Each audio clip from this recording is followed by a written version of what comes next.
Alhamdulillah. Ya alhamdulillah dia sehat. Nah saya nanya, Gi, apa kamu pernah melakukan hal sekeji itu? Apa kamu kenal sama Egi sama Pina? Anak saya jawab, demi Allah demi Rasulullah mak, saya tidak kenal sama yang namanya Egi dan Pina. Terus saya tidak melakukan hal sekeji itu.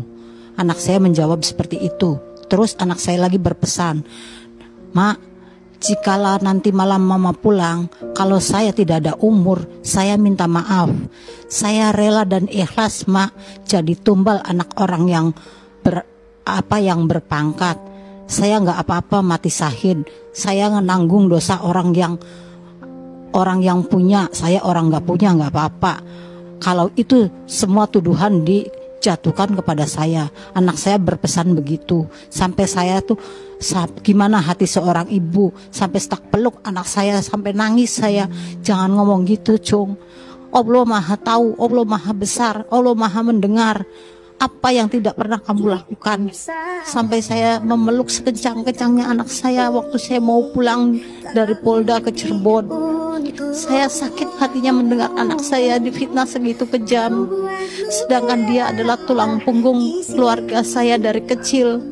Adik-adiknya pun yang perempuan yang bontot sampai nangis, dia nggak mau makan, nggak apa salah AA orang baik, kenapa AA difitnah segitu kejam. Sedih banget teman-teman, sedih banget. Begitu tangisan seorang ibu terhadap anaknya teman-teman. Semoga keadilan harus ditegakkan teman-teman. Tetapi ya tidak pandang bulu juga. Ya, jangan yang lemah semakin diinjak ya. Jangan sampai seperti itu teman-teman. Semoga Peggy juga mendapatkan sebuah keadilan yang benar-benar adil. Ya, Vina juga mendapatkan sebuah keadilan yang benar-benar adil begitu. Jangan orang lemah menjadi korban. Tapi polisi tetap tidak percaya kalau si Peggy lah yang pelaku utamanya. Sedangkan anak saya bersumpah, anak saya tidak pernah melakukan kejahatan seperti itu. Karena anak saya menurut di mata saya baik dan jujur. Tahun 2016 saat terjadi kejadian tanggal 27 Agustus ya 2016, kemudian beberapa hari, mungkin 2 atau 3 hari kemudian rumah ini Ibu Kartini ini, ibunya Peggy ini digeledah oleh Polres Ciko gitu kan. Kemudian Ibu Kartini lari ke rumah saya dan memberitahukan, Bu, kok rumah saya digeledah sama siapa Bi? Sama Polres Ciko, Cirebon Kota, katanya ada apa? Ya Bu, kemarin waktu pembunuhan Pina dan Eki itu, kok rumah saya digeledah, katanya. Kenapa Bi? Ya karena namanya Peggy, katanya yang membunuh Eki dan Pina itu namanya Egi, kata dia tuh kan. Kalau anak saya mah Peggy, ya berarti bukan anak bibinya ada di mana? Ya ada di Bandung lagi kerja Bu, katanya kerja di bangunan di rumah Ko Aceng sama bapaknya gitu. Ya udah kalau begitu kan berarti bukan Peggy. Tapi kenapa rumah saya digeledah sampai motornya diambil? Katanya motor adik saya satu, motor si Peggy-nya diambil juga, kata dianya gitu. Oke. Berarti rumah Ibu Kartini ini pernah digeledah. Apakah sekarang dikembalikan motornya? Sudah belum ya? Kejadian pembunuhan tersebut ya di 2016 itu. Informasinya ada sepeda motor yang diamankan atau yang dibawa oleh polisi oleh penyidik. Iya betul. Nah, sepeda motor apa? Kalau nggak salah sih Suzuki Smash sama satunya apa? Jupiter, iya betul, Jupiter Okay. lama. Nah, saat digeledah itu didatangi polisi 2016 itu Peggy Setiawan ada di mana? Ada di Bandung, dan memang pada saat penggeledahan memang orangnya nggak ada, dan iya orangnya nggak ada. Itu apa yang menjadi ibu yakin bahwa Peggy Setiawan itu bukan pelaku pembunuhan Eki Pina? Apa selain itu? Ya kan dari DPO. Nah dari DPO pun kan ciri-cirinya nggak sama kan, seperti itu. Yang dimaksud di DPO kan usianya 31 tahun, sementara Peggy 27. Kemudian ciri rambutnya agak keriting kan, Peggy enggak. Alamat juga berbeda sekali, alamat berbeda. Di DPO itu saya baca itu 22 sampai 30 tahun usianya. 22 sampai 30 tahun. Cuma rambutnya agak keriting gitu ya, tapi kan enggak lurus, iya betul lurus. Kemudian tinggi 160, sepertinya Peggy mungkin lebih tinggi ya. Peggy Setiawan berapa tingginya? Saya nggak tahu.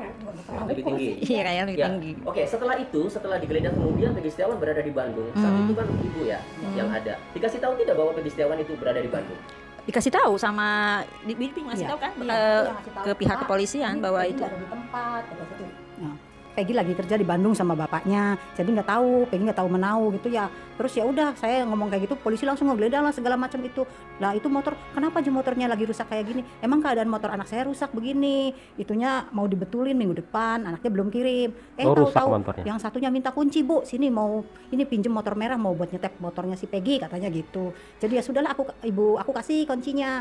Lah dibawalah motor anak aku sama adik aku buat nyetep. Nyampe di mobil, motor aku dinaikin, motor anak aku dinaikin, motor yang merah juga ikut dinaikin, teruslah pergi mobilnya gitu. Setiawan itu memang tercatat di sini dengan identitas nama orang tua laki-laki bernama Pak Rudi, perempuannya Kartini. Nah, sementara Peggy tersebut tidak dikenal oleh masyarakat karena yang bersangkutan itu tidak pernah hidup di desa Kepompongan. Jadi di luar. Sejak kapan? Kota. Sejak kapan itu? Ya sudah lama. Nah, makanya kami juga agak bingung nyari nama Peggy Setiawan itu, istilahnya banyak nama Peggy di Kepompongan. Ada kurang lebih sementara ada 5. Nah itu, sedangkan Peggy yang kemarin dibawa oleh pihak kepolisian itu kehidupannya di kota. Bandung itu ya? Bandung itu bekerja dengan orang tuanya. Kerja apa, Pak? Buruh bangunan. Iya. Di kota ini di mana, Pak? Maksudnya? Ya, di kotanya itu biasanya di Pelandakan, di Majasem gitu ya. Jadi tidak bergaul dengan pemuda Kepompongan. Pak, Majasem ini maksudnya dekat sekitar SMP 11, Pak? Atau bagaimana? Ya, kalau mainnya di sekitar SMP 11 atau di Pelandakan karena orang tuanya juga tempat tinggalnya di situ.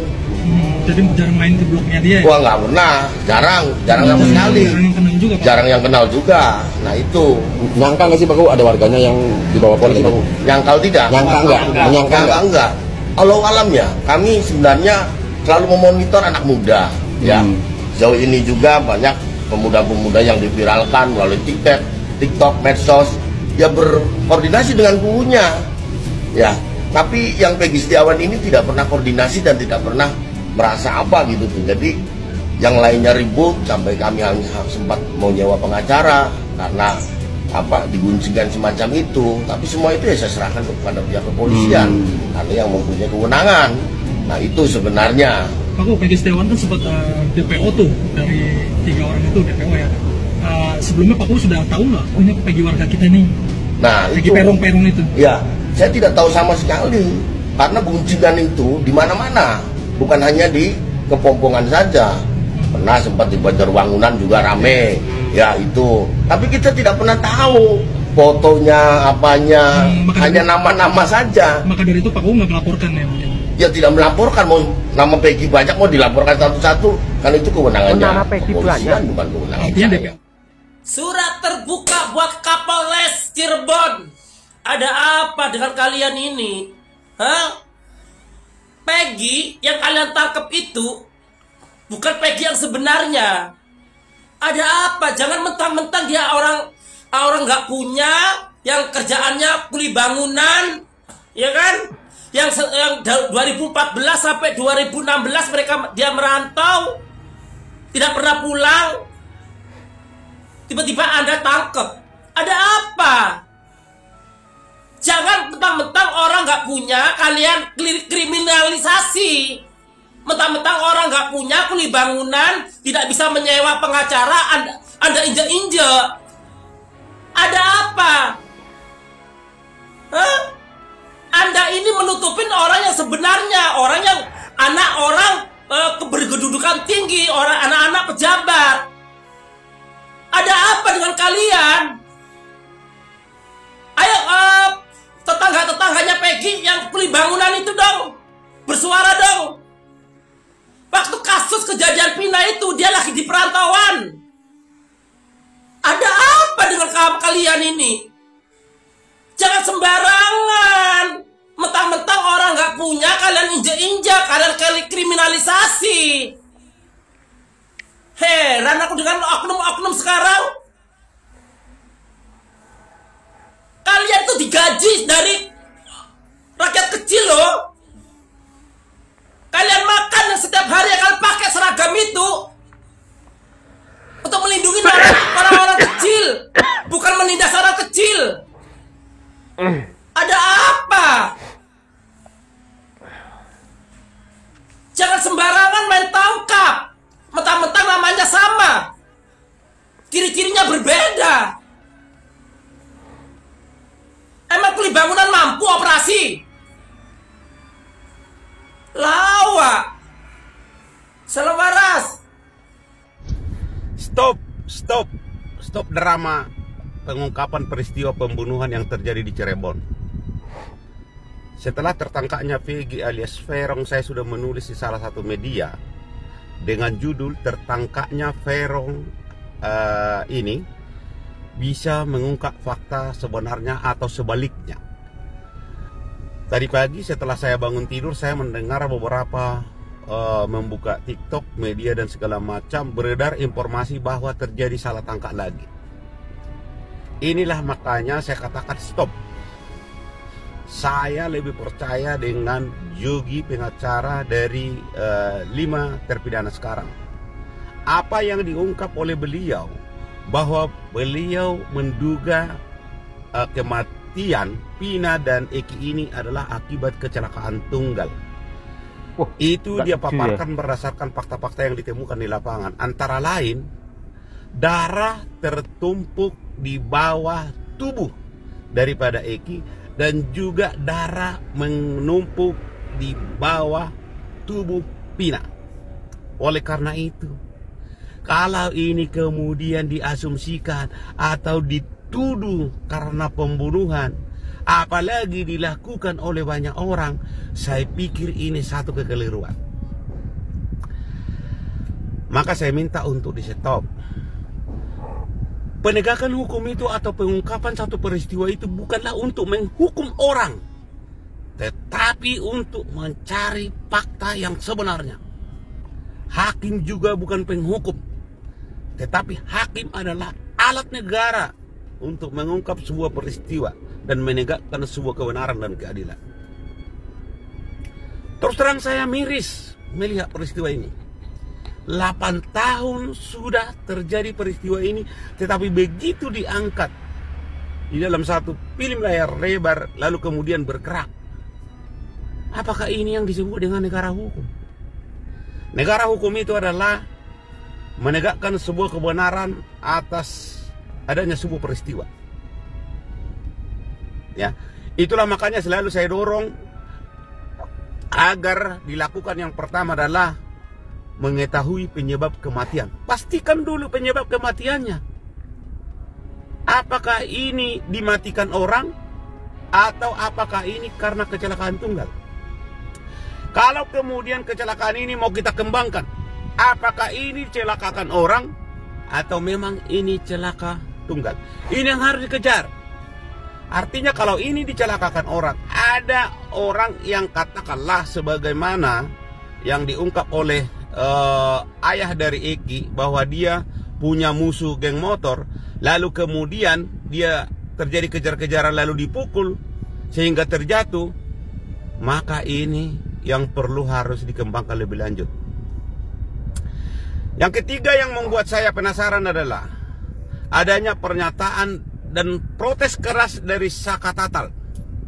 Ini harus dianggap sebuah teriakan yang lahir dari batin.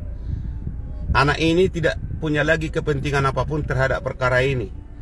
Anak ini tidak punya kepentingan lagi untuk membela diri, karena perkaranya sudah selesai dan ingkrah dan sudah dia jalani. Artinya patut dihormati, wajar dihormati bahwa beliau adalah korban salah tangkap. Dia hanya meminta diluruskan, bukan diminta untuk menghukum orang. Dan dia tidak lagi punya kepentingan untuk membela diri karena dia sudah menjalani hukumannya. Oleh karena itu, saya lebih percaya dengan Saka Tatal. Saya lebih percaya dengan Yogi Nainggolan. Yogi Nainggolan ini, berdasarkan informasi yang saya dengar di podcast dengan Reza Indragiri, ini mantan polisi, Pak. Mantan reserse. Pernah jadi kasat reskrim. Dan dia bukan pecatan, tetapi dia mengundurkan diri atau pensiun dini. Dan dia adalah sebuah akademisi. Orang akademisi ini, guru ini. maka tidak akan mungkin dia menjolimi institusi yang pernah membesarkan dia. Maka tidak akan mungkin dia mencoreng nama baik institusi yang pernah membesarkan dia. Maka saya minta kepada netizen, luruskan hati dan pikiran Anda untuk melihat peristiwa ini.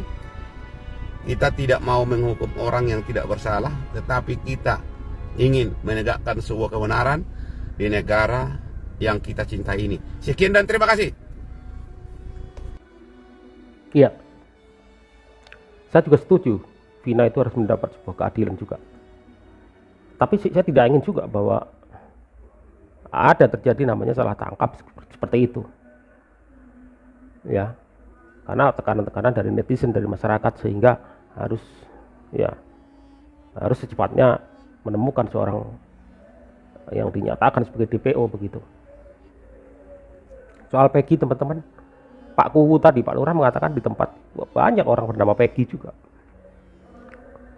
Ya, sungguh sangat membingungkan bagi kita semua, teman-teman. Sangat-sangat membingungkan bagi orang awam seperti kita semua yang melihat penegakan hukum di negara ini. Kita hanya bisa menonton, menyaksikan drama-drama yang terjadi di panggung-panggung Republik ini, teman-teman. Semoga, sekali lagi, semoga Vina mendapat keadilan dan juga Peggy mendapat keadilan. Adil dalam arti ketika dia salah, nyatakan salah. Jika benar, bebaskan. Ya, itu yang harus dilakukan.